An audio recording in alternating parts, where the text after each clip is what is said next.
अस्पताल में सभी बिस्तर पूरी तरह से भरे हुए हैं और जो खबर आई है, लेबनान में पेजर धमाके में अब तक 12 लोगों की मौत की पुष्टि हो गई है। 3000 से ज्यादा लोग इसमें घायल हुए हैं और करीब 150 से 200 के बीच लोगों को गंभीर चोटें आई हैं। 3000 से ज्यादा लोग इस विस्फोट में, जो अलग अलग पेजर विस्फोट हुए, उसमें घायल हुए। ये एक तस्वीर आप अपने टेलीविजन स्क्रीन पर देखिए। एक पेजर जो घर में टेबल पर रखा हुआ था, इतना जबरदस्त धमाका हुआ कि टेबल में सुराख हो गया पूरी तरह से।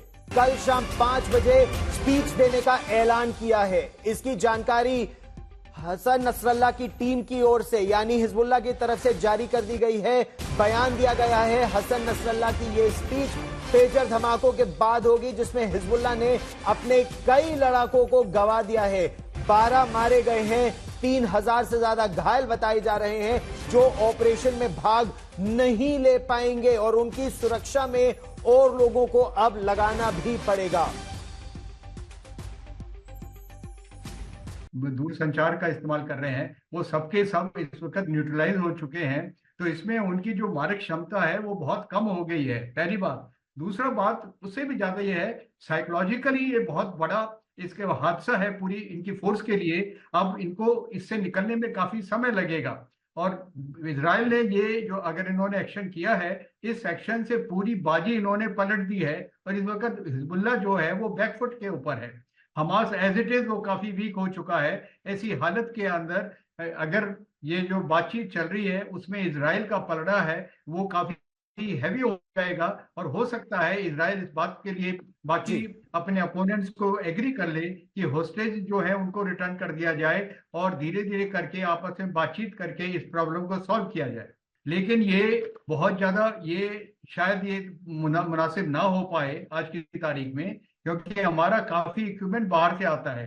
तो उसमें जरूरत ये है हर इक्विपमेंट जब वो आता है उसका निरीक्षण किया जाए और खासतौर पर इलेक्ट्रॉनिक इक्विपमेंट है उसके सारे कल पुर्जे जो है उनकी उनको अच्छे से छानबीन की जाए और उसके बाद ही उसका इस्तेमाल किया जाए। ये जो हुआ है लेबनान के अंदर ये बहुत बड़ा सबक है हमारी आर्मी के लिए और हमको इस चीज का संज्ञान लेना चाहिए कि हमारा जो भी वेपन इक्विपमेंट है एक तरीके से सैनिटाइज किया जा सके। और जैसा आपने बताया मोबाइल के अंदर जो चाइनीज पार्ट्स हैं उसके लिए तो हमको बहुत ज्यादा सतर्क रहने की जरूरत है और हमेशा जो भी इक्विपमेंट हम इस्तेमाल करें उसका अच्छी तरह से निरीक्षण करें, उसका ट्रायल करें और उसके बाद ही सारी कॉन्टिजेंसीज को ध्यान में रखने के बाद ही उसको इंट्रोड्यूस करें। हमले से हिजबुल्लाह को कितना बड़ा नुकसान हो रहा है, लेकिन उससे पहले एक बड़ी खबर इस समय ये आ रही है। लेबनान में एक वरिष्ठ सुरक्षा सूत्र और एक अन्य सूत्र ने बताया है कि इजराइल की जासूसी एजेंसी मोसाद ने कई महीने पहले पेजर में विस्फोटक लगा दिए थे। ये विस्फोटक हिजबुल्लाह की ओर से मंगाए गए 5000 पेजर की विशेष खेप में लगाए गए थे। हिजबुल्लाह ने मोसाद के इस ऑपरेशन को अपनी सबसे बड़ी चूक माना है। लेबनान के सूचना मंत्री जियाद मकरी ने देर दोपहर पेजर में विस्फोट की निंदा करते हुए कहा कि इजराइल की तरफ से यह हिजबुल्लाह पर, लेबनान पर एक बड़ा हमला है। वहीं हिजबुल्लाह के एक अधिकारी ने कहा कि पेजर में विस्फोट हुआ है।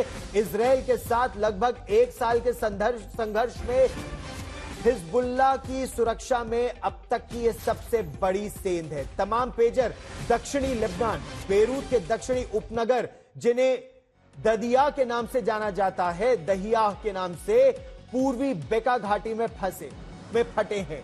ये सभी हिजबुल्लाह के गढ़ हैं।